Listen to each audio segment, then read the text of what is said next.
December মাসটা পড়া মানেই বিভিন্ন রকমের আনন্দ অনুষ্ঠানের আনাগোনা শুরু হয়ে যায়। তেমনই ছিল ডিসেম্বরের লাস্ট বিয়েবাড়ির নিমন্ত্রণ। ছিল আমার একটা দাদার বিয়ে।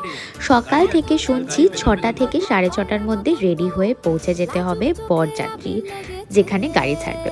ও মা, এখানে এসে দেখি এখনো বরযাত্রীর কেউই রেডি হয়নি। আচ্ছা, বাঙালি বিয়েবাড়ি করলে কথা, কখনো সময় কিছু হবে। সেই বেড়াতে বেড়াতে বেজে গেল 8টা, আর ওখানে গিয়ে পৌঁছেই সবাই মিলে হামলে পড়লাম স্টার্টারের দিকে, কারণ যেতে যেতে তো ওই 9:30 9টা বেজেই গেছিল। যাই হোক, শেষে সব কিছু সুন্দর আর মজা করে কাটলো, এটাই বা কম কি। কমেন্ট করে জানিও বাঙালি বিয়েতে ঠিক কোন রিচুয়ালটা তোমাদের সব থেকে বেশি ভালো লাগে। তবে আমার যেটা সব থেকে বেশি ভালো লাগে সেটা হচ্ছে এই খাওয়া দাওয়ার রিচুয়াল। এই বাঙালি বিয়েতে দারুণ দারুণ টেস্টি টেস্টি খাওয়ার কখনো ছাড়া যায় বলো? কমেন্ট করে জানিও তোমাদের কটা বিয়ে বাড়ি করলো। আর ব্লগটা যদি ভালো লাগে চ্যানেলটা সাবস্ক্রাইব করতে